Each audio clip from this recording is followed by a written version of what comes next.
হাই friends, এইটো মোৰ প্ৰথম ইউটিউব চেনেলৰ এইটো মোৰ প্ৰথম ভিডিঅ', যিটো ভিডিঅ'ত লৈ আছোঁ মই এটা বিশেষ টপিক, যিটো টপিক শ্বেয়াৰ নকৰিলে বৰ্তমান সময়ত এক বিশেষ সমস্যাৰ সন্মুখীন হ'ব পাৰে অসমৰ জনসাধাৰণ। সেই সমস্যাৰ যাতে সন্মুখীন নহয় সেইলৈ মই ভিডিঅ'টো বনালোঁ। আহক বলক ভিডিঅ'টো ষ্টাৰ্ট কৰোঁ। মানে মই ক'বলৈ গৈ আছোঁ যে ভাৰতবৰ্ষৰ বিভিন্ন ৰাজ্যৰ ভিতৰত অসম এখন ৰাজ্য, আমাৰ অসমীয়াসকলৰ বাবে অসম এখন গৌৰৱান্বিত ৰাজ্য, য'ত হিন্দু, মুছলমান, খ্ৰীষ্টান, জৈন ইত্যাদি ইত্যাদি ইয়াত বসবাস কৰি আছে এক মিলাপ্ৰীতিৰ বান্ধোনেৰে, এক সহানুভূতিশীলভাৱে। এই মিলাপ্ৰীতি আৰু সহানুভূতিশীলভাৱে যে অসমৰ জনসাধাৰণ বসবাস কৰি আছে, ইয়াৰ মূলতে হৈছে সেই শ্বহীদসকল, যিসকলে নিজকে দেশ উচৰ্গা কৰি দিছিল, যিসকলে নিজকে প্ৰাণ আহুতি দিছিল এই অসমৰ বাবে। আজি পৰিতাপৰ বিষয়, বিজেপি চৰকাৰ, অসম চৰকাৰে সৌ বাংলাদেশৰ পৰা যি মানুহ আনি অসমত থিতাপি দিয়াৰ যি পৰিকল্পনা অতিকৈ দুখজনক অসমীয়াৰ বাবে। কিয় আপোনালোকে, মই বিজেপি চৰকাৰক ধিক্কাৰ দিছোঁ, কিয় আপোনালোকে অসমীয়াৰ আৱেগৰ ওপৰত উপলঙা কৰিব বিচাৰে? আজি আপোনালোকে পাহৰি নাযাব এই কথাটো, এই বাক্যটো আপোনালোকে পাহৰি নাযাব। গণতন্ত্ৰত ৰাইজেই ৰজা, আৰু ৰাইজেই ৰজা গণতন্ত্ৰত, এই কথাটো যদি আপোনালোকে পাহৰি যায় তেনেহ'লে আপোনালোক কোনোদিন বিজেপি চৰকাৰ পৰিত্ৰাণ নাপাব আৰু আপোনালোকৰ বিপদ অনিবাৰ্য। 85% মানুহে শিল দোল ভাঙি ভোট দিছিল কিহৰ বাবে?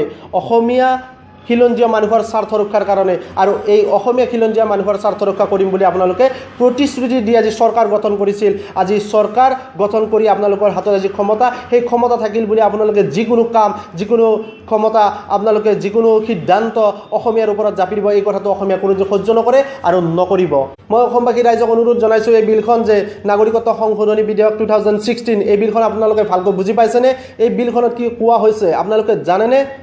এই বিলখনত কোৱা হৈছে, শুনক, যদি এই বিলখন পাছ হৈ যায় তেনেহ'লে বাংলাদেশৰ পৰা মানুহ 1,70,00,000 বাংলাদেশী অসমত স্থান লাভ কৰিব, অসমত নাগৰিকত্ব পাব।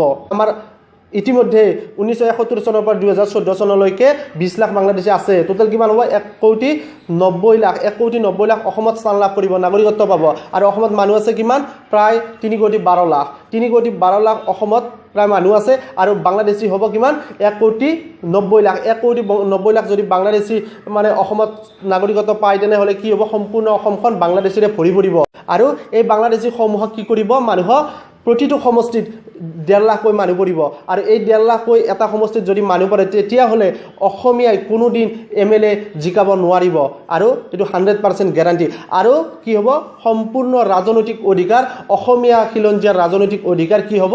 সম্পূৰ্ণ বিদেশীৰ হাতলৈ গুচি যাব, সম্পূৰ্ণ বিদেশীৰ হাতলৈ গুচি যাব, অৰ্থাৎ বাংলাদেশৰ হাতলৈ গুচি যাব। এতিয়া আপোনালোকৰ বিচাৰ্যৰ বিষয়, আপোনালোকৰ অসমীয়া হৈ আপোনালোকৰ বিচাৰ্যৰ বিষয়, আপোনালোকে কি সিদ্ধান্ত লয় আপোনালোকৰ হাতত।